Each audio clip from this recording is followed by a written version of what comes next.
Boy, I'll tell you, it does not get any better than this. Look, I even have my Baby Yoda hat on for the occasion. Mando is back, baby.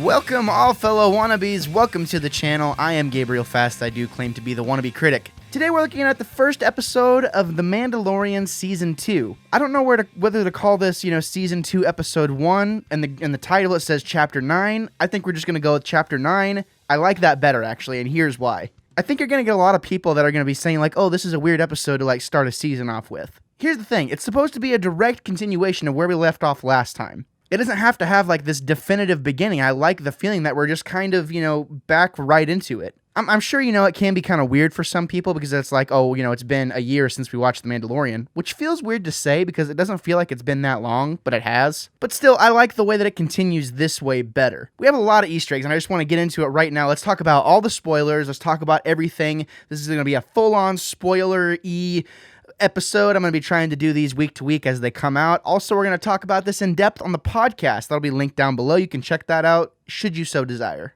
So, in a nutshell, where we left off last time, the Mando, he's trying to take the child, to find its kind, to do its thing. The only way to do that is to get a Mandalorian to set him on his path because, the Mandalorians and the Jedi, they don't like each other. I do have to say, in the time that it's been since I finished Mando Season 1, I actually did go through the Clone Wars. So, I have a lot of, history, I can see the full picture now, finally, which is a cool feeling. So it would make sense why he would want to try and find more Mandalorians because they might have a, wherewithal as to where some Jedi might be if there's any left over. This is after, the purge of the Empire after all. And as far as we know, Luke Skywalker is the only Jedi. So who knows where that's going to go. He gets some information that the only Mandalorian that so-and-so has seen, this lead that he found, he's got to go to Tatooine and try and find this other Mandalorian. Now, if you watch Mandalorian Season 1, you know that there was lots of speculation around Boba Fett, being alive still. We heard the spurs as he was walking, the whole nine, the internet blew up with excitement, and, it looked like we might see Boba Fett. So we get to this Tatooine, Mos Pelgo, which, everywhere in Tatooine looks exactly the same. It's not Mos Eisley. We know it's not Mos Eisley. It's a different town. We realize, we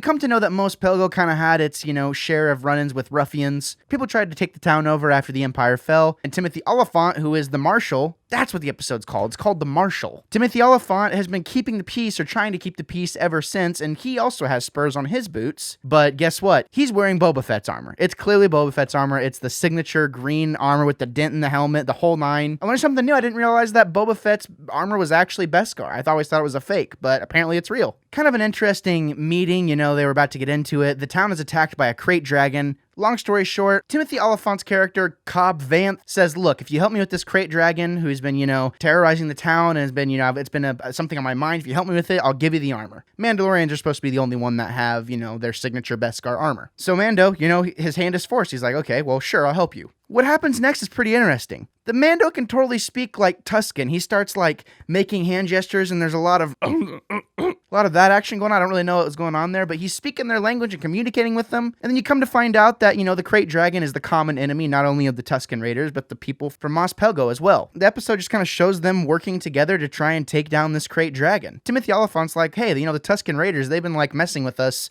quite often, off and on. But come to find out, it was just misunderstanding. They can share land. Everything's going to be fine. The Tusken Raiders aren't going to attack as long as, they can get the villagers from Mos Pelgo to help defeat this Krayt Dragon. I thought it was pretty cool whenever Mando and Cobb Vanth are doing their thing. If you look really closely, Cobb Vanth is totally riding a piece of Anakin Skywalker's pod racer, which is a really, really cool thing. It's a signature piece. It was cool as a fan, you saw that as a kid, or I saw that as a kid, and always thought that was the coolest looking thing ever. So it was kind of cool to see it reappear. It would make sense that, it would stay relatively close on Tatooine. It would make sense that, that the parts have been passed around until finally, it gets made into a makeshift speeder. It's pretty sweet. Obviously, Baby Yoda is as cute as ever. He steals the show every single time. His charm, I think, is kind of not wearing itself out, but I don't want to say it's getting old. I just think the shock value of his cuteness is kind of wearing off a little bit. It's still really good, obviously. He's the cutest thing ever. There is something in the back of my mind that makes me think oh, maybe we have to say goodbye to him in this season if that happens. It's the last season of Mandalorian. I don't know. Don't want to think about it because I don't want to cry. You know what I mean? But either way, after lots of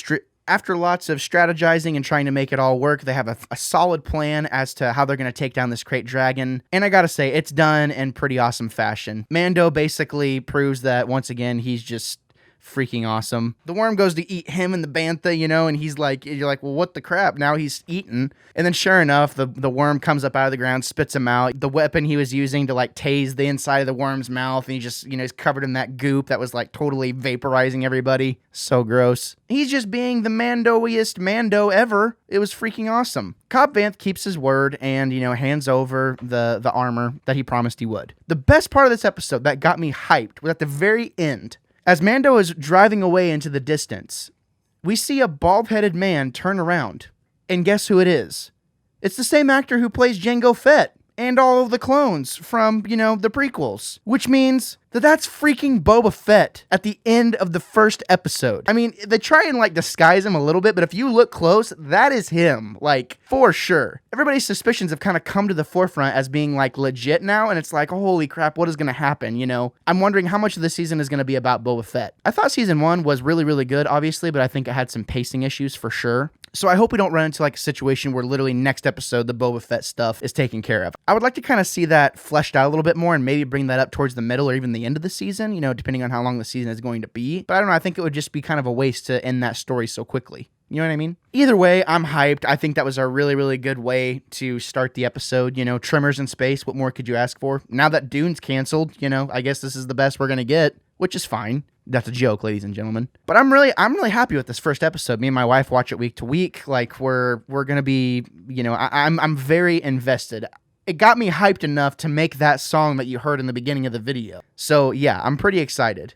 As far as the score goes for this first episode, I don't think there's anything wrong with it. I mean, was it a little strange? I mean, kind of, but it's still following it's still following suit as to what we saw in the last season in terms of, freak of the week type thing. Mando goes and does his thing, for one episode, and then he goes the next thing, and does that in the next episode, and it doesn't always have to be connected, which is fine. If Boba Fett is the through line through the entire season, I'm totally okay with that. I think that's a really good way to do it. But there are still so many questions, and I just can't wait to see where it goes. What a way to kick off the second season, for real. Chapter 9, The Marshal. Well, that's going to wrap it up. That's going to wrap it up for me. As far as the score goes, I think that this is, a solid episode. I think it is a definite continuation, and I don't really view it as another beginning. I just view it as we're picking up right where we left off. I don't think it necessarily has to blow me out of the water, but it did a really, really good job of setting the tone.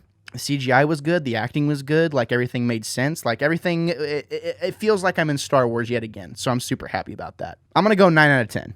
And I give it more points simply because, they pulled the Boba Fett thing so early. It just feels like a really, really solid way to start the season. But what did you think? Did you like the first episode of The Mandalorian Season 2 or the 9th episode, The Marshal, whatever you want to call it? Let me know in the comments down below. I want to know what you think. Are you as excited as I am? I don't know. I think this is a really good thing to bring, both sides of the Star Wars fandom together. The people who hate Star Wars because it's not as good as it used to be, and the people who love Star Wars no matter what. Come on. Bring us together.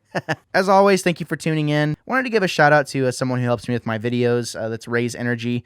The guys, this company's blowing up. They're doing really, really well. They make really, really good energy drinks. Zero crash, zero sugar, zero carbohydrates. I mean, it's just straight up fuel, to keep you going. And I can't recommend it enough. If you use my personal code, _wannabecritic, you'll get 15% off your entire order. So definitely try Raise today, and I know you won't be disappointed.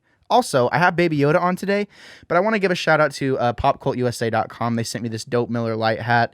I really like the design. It's officially licensed. If you use my code, _wannabecritic, you'll get 30% off your order there as well. So definitely check out Raise and PopCultUSA. That's going to wrap it up for me. Thank you so much for all the support. Thank you for interacting. Thank you for tuning in. And thank you for preparing yourselves for a plethora of hot takes and potentially unpopular opinions. I am Gabriel Fast. I will always be the Wannabe Critic.